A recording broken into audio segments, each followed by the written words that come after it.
Program. Hillary Clinton has some explaining to do after the Associated Press conducted a review of the 2016 Democratic frontrunner's paid speeches, the ones she gave between 2013 and 2015. And the review discovered that more than one-third of the groups that paid Hillary Clinton had business before government.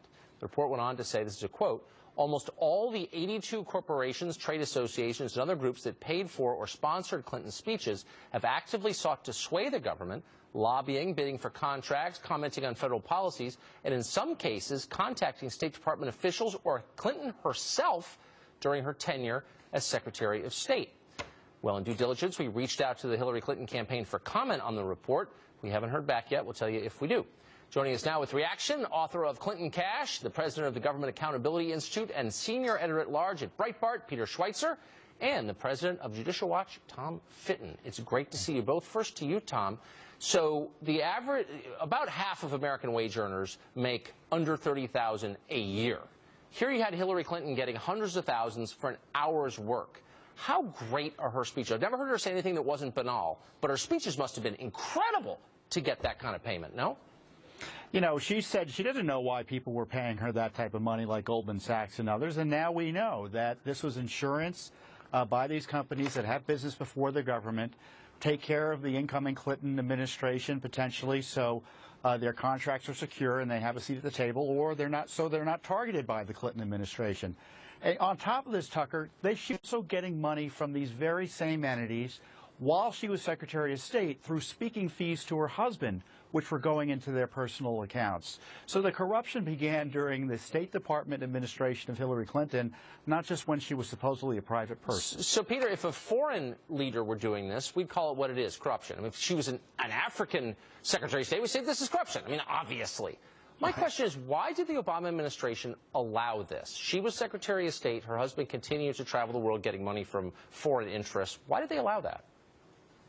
That's a great question. I mean, look, the Obama administration put very few restrictions on the Clintons. The ones that they did put, it really wasn't a restriction. It was transparency, that they had to disclose all the donations to the Clinton Foundation. The Clintons didn't even comply with that. You know, this is the heart of the problem. The heart of the problem with the Clintons is where they go, money tends to follow. And this is a pattern, you know, Tom is quite right. This has gone on for a very, very long time. And particularly as it relates to foreign entities, if you are a foreign government or a foreign corporation or a foreign financier and you want to have access to a leader, it's very difficult. You can't contribute to their political campaign. You maybe can't contribute to the super PAC, but you can pay either their spouse or themselves a overinflated speaking fee, and that gives you access that no lobbyist could ever get you. But, Tom, here's what I don't get is the motive behind all this. I mean, how much money do you need? They've made hundreds of millions of dollars doing this.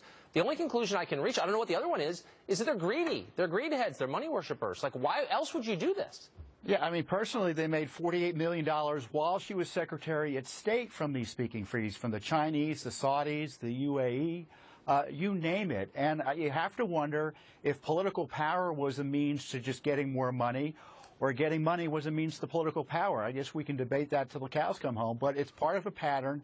The administration, we looked at the documents, due to get the documents, we were stonewalled, and 215 speeches approved, rubber stamped by the administration.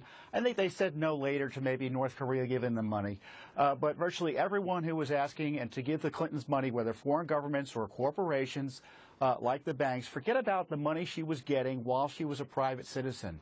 The corruption was the money they were getting directly into their personal accounts from foreign governments and major corporations with business before the State Department and the United States government while she was Secretary of State. It went to their personal bank account. It's unbelievable. And Bill Clinton, of course, actively considered taking payment from North Korea. I don't know how they pay in gold or counterfeit cigarettes. I mean, how does a country like that pay you?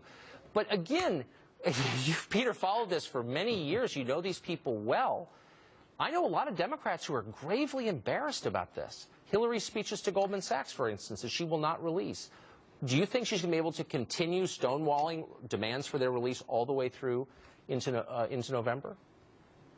I think she will. I mean, look, this has been the mode of operation for the Clintons. They have resisted basic rules of transparency that they agreed to with President Obama. You know, groups like Tom have really had to go through aggressively and get what information we do have. No, I don't think there's any reason for the Clintons at this point to stop doing what they've been doing. They haven't been held into account, and they don't seem to be able to have to face any penalties for what they're doing. So I expect them to continue to do what they're doing. And Bill Clinton has already promised if Hillary Clinton becomes president, he's going to continue to give paid speeches because, in his words, he, quote unquote, has to pay the bills. Boy, I think they are getting punished, Tom. I mean, this cranky elderly socialist from Vermont is hassling her from the left largely because of things like this. And that's what's so baffling. She knew she was running for president, and she's giving $100,000, $200,000 speeches to Goldman Sachs anyway. That's like alcoholism. Like, she can't control herself.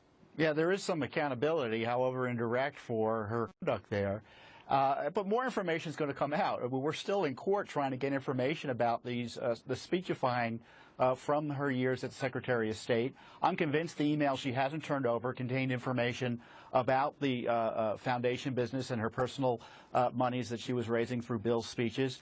So it's going to more information is going to come out.